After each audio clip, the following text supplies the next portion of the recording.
what are the causes for the force, and when we apply a force on an object, it relates the change in the direction, magnitude and the speed, right? Now let us see another force, that is universal force, which is applied on all the objects. That means every object in turn applies that force on the other objects which are present in the universe. That is, for example, let us take an object is dropped from a high place. That is, let us drop a pen from a building top. Then the object will be falling down, right? It will be reaching the rest position or final position, that is ground, right? That means every object, whatever it may be, it is thrown upwards, it attains some height and later it falls down towards the earth. That means the earth is exhibiting or having a force which is in turn attracting the objects whatever thrown up, whatever in the space, right? Whatever in the atmosphere that is around us. And let us see that for example, the sun and the planets. The sun will be in the center and the planets will be revolving around themselves. They will be revolving around the sun. At the same time, they are rotating on their own paths, right? Now we can say that a force is acting in between the sun and planets also. And at the same time, the earth will be revolving around the sun, and the moon, the satellite, the natural satellite of earth, will be revolving around the moon. Now the Isaac Newton, the great scientist, has discovered what is the cause of the force, that is the universal force that is present in all over the universe. That is, he has said the name or the term, that is gravitational force, which is exhibited by the earth towards all the objects present in the universe. That is, we will be learning more points such as why the objects will be floating in the water and what are the conditions for the floating of the objects in the water, and what are the reasons and causes, and what are the forces acting on the earth and on the universe, right? And let us see all these points in this class in detail. Now let us see the gravitational force of Newton. And we all know the story of Newton and apple, right? When he was sitting under a tree and when he saw that apple is falling down, what's the cause? He was thinking, and thus he has created that Newton's gravitational force law and all. But according to him, he had even great doubt, that is, these planets and all will be revolving around the sun, right? And at the same time, this moon is revolving or rotating around the earth. But why this moon is not attracted by the earth? What is the cause? See, every object, whatever we throw upward, it is attracted by the earth, right? But at the same time, why not the moon is attracted towards the earth, and why it is not falling down on the earth? That is a major reason, or what is he had that great doubt. He has proved that why the moon is not falling towards earth by a simple example, that is, let us take a person who is being placed at the center of a position, and he has throwing a stone. That means he has placed a stone with the help of a thread he had tied, and he is rotating with the thread, which is consisting of stone at the end. And while he is rotating, the stone is following a circular path, and it is not following towards. That means it is not moving towards the person, right? It is maintaining a circular path, that is a constant path. It is just changing its direction but maintaining a certain speed, right? Therefore, the path that is why, because the thread between the person and the stone is maintaining that position of the stone, right? But when we remove the thread, the stone will be going away far in a straight line path. That means when the stone is thrown away, that means when the link between the person and the stone is the thread, when it is cut down, it will be moved in such a way. That means it will be falling somewhere else, right here. That means it is going in a straight line path, right? It is changing its motion and at the same time its path. By this we can conclude that whenever a object is moving in circular path, if at all it breaks the forces between those, then the object will be attaining the straight line path. And also we can say that there will be only a one straight line which is touching the point. That means the common intersecting point between a circle and a line will be as known as the tangent for the line.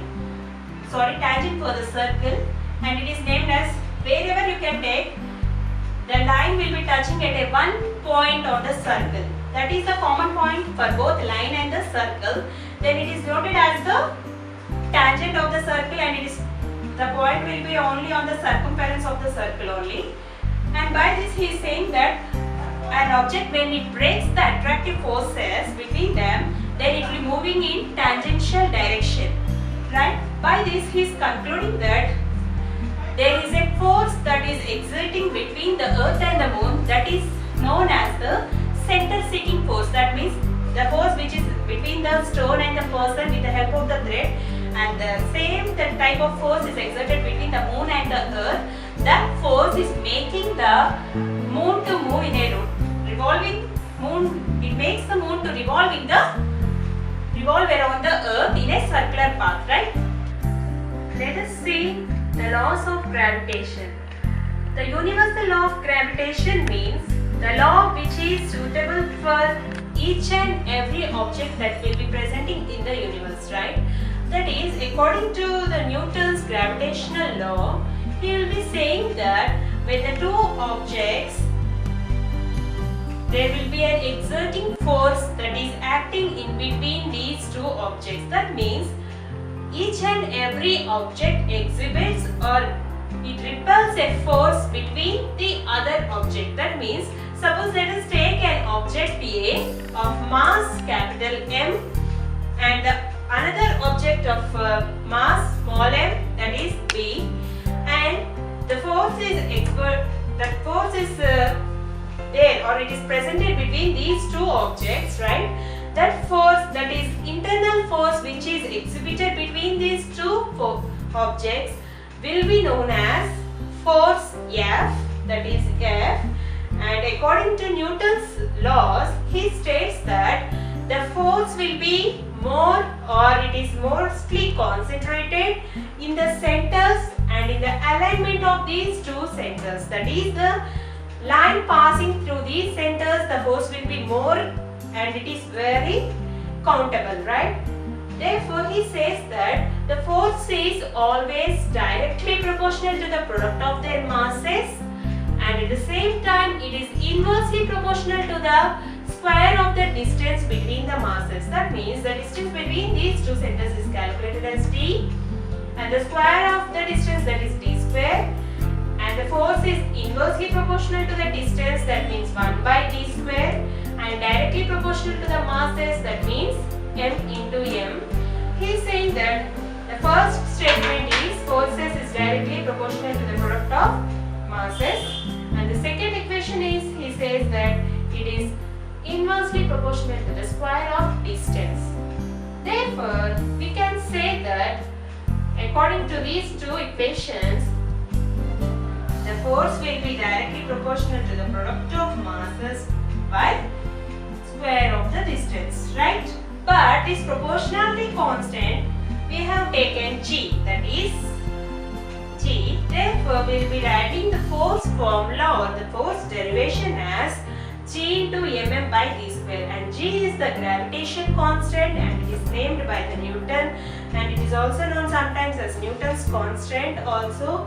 And the unit of g, that is the units given for g is as per, that is when we take g on left side and f into d square by m into m, right? When we take g and when we pass it this and this, it will be like this. Therefore, we have to calculate the values of the units, that is f is force, that is Newton, and d square means that is distance, so meter square, that is Newton meter square, by mass into mass, that means kg into kg, that is kg square, right? Therefore, it will be known as Newton meter square by kg square, that is none other than Newton meter square by kg square. That is the units of gravitation constant. In this manner, we have to calculate all the units. We have to not remember each and every. We can't remember, right, every units. So by taking the terms and the related units of those terms, we have to calculate. And the gravitational constant units were Newton meter square per kg square. And therefore, this is derived by Henry Cavendish, the scientist. And the value of G is 6.673 into 10 to the power minus 11 Newton meter square per kg square, right? Thus we can say that the gravitational force is exerted and it is applicable to all the objects in the universe. Hereby the definition of universal law of gravitation goes, that is, every object in the universe attracts every other object with a force which is proportional to the product of their masses and inversely proportional to the square of the distance between them. Okay? Let us see one problem in order to understand briefly, that is about universal law of gravitation. Now let us take a problem that is a mass of Earth is 6 into 10 to the power 24 kgs and mass of Moon is 7.4 into 10 to the power 22 kgs, and we have to see the force exerted between the mass and the mass of Earth and mass of Moon, that is between Earth and the Moon, right? What is the force exerted? We have to see. Now the distance given is d equals to 3.84 into 10 to the power 5 and we have to calculate the force. Now we have previously seen the force formula, that is according to Newton's law of gravitation, that is force equals to G into m by d square, that is G gravitational constant and m and m are the masses of the Earth and Moon and d is the distance between them, right? Now every value is given, we have to substitute them, that's it, and we have to calculate the force. F equals to G value is 6.7 into minus 10 to the power 11 into 6 into 10 to the power 24 into, and mass of Moon is 7.4 into 10 to the power 22 divided by the distance, that is 3.84 into 10 to the power 5 whole square, right? Then we calculate this by simplification process. We will be getting the force as 2.01 into 10 to the power 20 newtons. Just it is simple. Just we have to do the simplification by directly substituting the values. That's it. And